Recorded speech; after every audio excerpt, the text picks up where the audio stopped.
আমি বন্দনা, শ্রীয়ের সংসার তরফ থেকে আমি তোমাদের কাছে কিছু কথা নিয়ে এলাম। আমি মোটামুটি 1-1.5 বছর আছি এই ফেসবুক প্ল্যাটফর্মে, মানে আমার পেজটা নিয়ে কাজ করছি। যদি তুমি আমাকে বলো যে ঠিকঠাক কাজ কতদিন ধরে করছি, আমি বলবো মোটামুটি 6-7 মাস হলো আমি ঠিকঠাক কাজ করছি। তো এই ঠিকঠাক কাজ করতে করতে এই 6-7 মাসের অভিজ্ঞতা থেকে আমি যারা একদম নতুন বন্ধু তাদের জন্য 2-1টা কথা নিয়ে এলাম। দেখো বন্ধু, আমরা ফেসবুকে কাজ করছি কি কারণে? না আমি এখান থেকে কিছু ইনকাম করব। আর যদি মনে হয় যে না আমি এখান থেকে ইনকাম করতে আসিনি, সরি, আর যদি মনে হয় যে না তুমি এখান থেকে কোনো ইনকাম করতে আসোনি, তুমি শুধু তোমার ভালো লাগার মতন করে কিছু ভিডিও পোস্ট করছো, মানে প্রফেশনাল মোডটা অন করোনি, তাহলে কিছু বলার নেই। কিন্তু যদি তুমি তোমার প্রফেশনাল মোডটা অন করে ফেলো, তাহলে কিন্তু এই কথাগুলো তোমার খুব প্রয়োজন। দেখো, ফেসবুকে অনেক সময় লাইভে আমরা অনেক আমাদের ফলোয়ার্স বাড়ে, আমরা ফলো করি বা অনেকে আমাদের ফলো করে তো। এইবার তুমি ভাবলে যে আমি ওকে ফলো করা, তো ও তো আমাকে ফলো করেই দিল, তাহলে আমার কাজ শেষ। আমি কি করব? এইবার ওকে আনফলো করে দেবো। আমার কাজ তো হয়ে গেছে, আমি তো ফলোয়ার্স পেয়ে গেছি, কি দরকার আবার ওকে জিয়ে রেখে আনফলো করে দিই? এই কাজটা কিন্তু কখনো করবে না। যেই তুমি এই কাজটা করবে, ফেসবুকের চোখকে ফাঁকি দিয়ে আমরা কিন্তু কেউ কিচ্ছু করতে পারি না। এই কাজটা যেই তুমি করবে, তোমার পেজের এঙ্গেজমেন্ট, রিচ সব ডাউন করে দেবে ফেসবুক।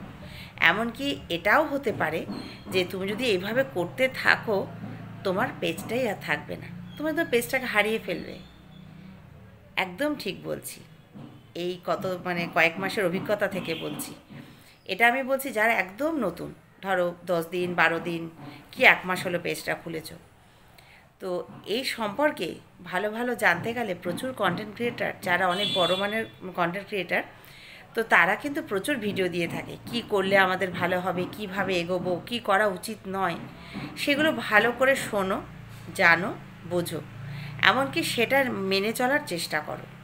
যদি তুমি তোমার মতন করে নিজের বুদ্ধিমতো চলে ভুলভাল কাজ করতে থাকো, তাহলে সেই ভুলের মাসুল কিন্তু তোমাকেই গুনতে হবে, এর জন্য কেউ দায়ী থাকবে না।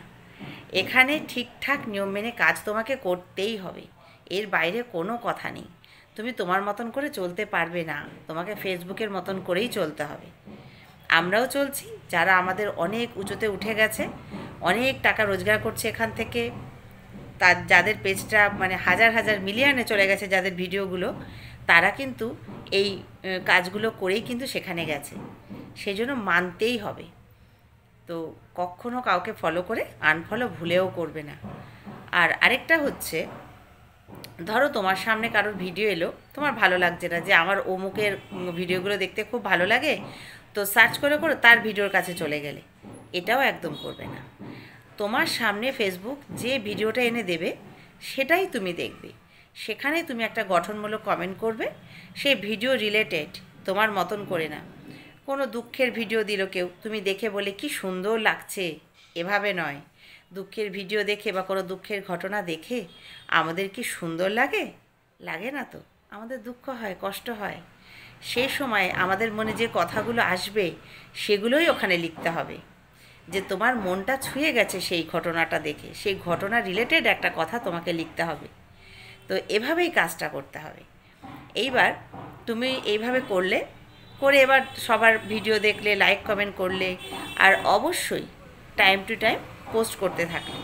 আজকে আমি একটা ভিডিও পোস্ট করলাম, কি রিলস পোস্ট করলাম, আবার 7 দিন বাদে আরেকটা করলাম, সেটা করলেও কিন্তু চলবে না। তোমাকে রেগুলার যে সময় যেটা দিচ্ছ বা যা করছো সেটা কন্টিনিউ করতে হবে। যেমন তুমি চাকরি করলে যেটা করতে, কন্টিনিউ অফিস যেতে, তো এখানেও সেরকম রোজ যে জিনিসটা তুমি করবে, রিলস দেবে, ভিডিও দেবে, ব্লগ ভিডিও বলো, যেটা করবে, ফটো আপলোড করবে, ফটো পোস্ট করবে, তো প্রত্যেক দিনের এই কাজটা হিসেবে ধরে নিতে হবে। এগুলো ভালো করে জেনে তবেই কিন্তু কাজটা শুরু করবে। আর যখনই তুমি শুরু করবে, সুন্দরভাবে করবে। আর এখানে সত্যি তুমি যদি ঠিকঠাক ধৈর্য তো ধরতেই হবে, হচ্ছে না বলে ছেড়ে দিলে চলবে না, ধৈর্য এখানে ধরতেই হবে। তো ধৈর্য ধরে যদি টিকে থাকতে পারো, ভালো জায়গায় তুমি পৌঁছে যাবে, সফল হবেই। তো আমি এই স্বপ্ন নিয়ে কাজ করছি, এমন অল্প কিছু সফল আমি হয়েছি, তো আরও হব আমি জানি, কারণ আমি ঠিকঠাক মেনে গাইডলাইন্স মেনে কাজটা করি।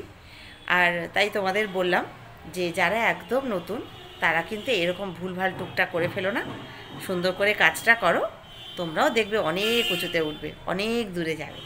চলো বন্ধুরা, তাহলে আজকের মতো শেষ করি, টাটা।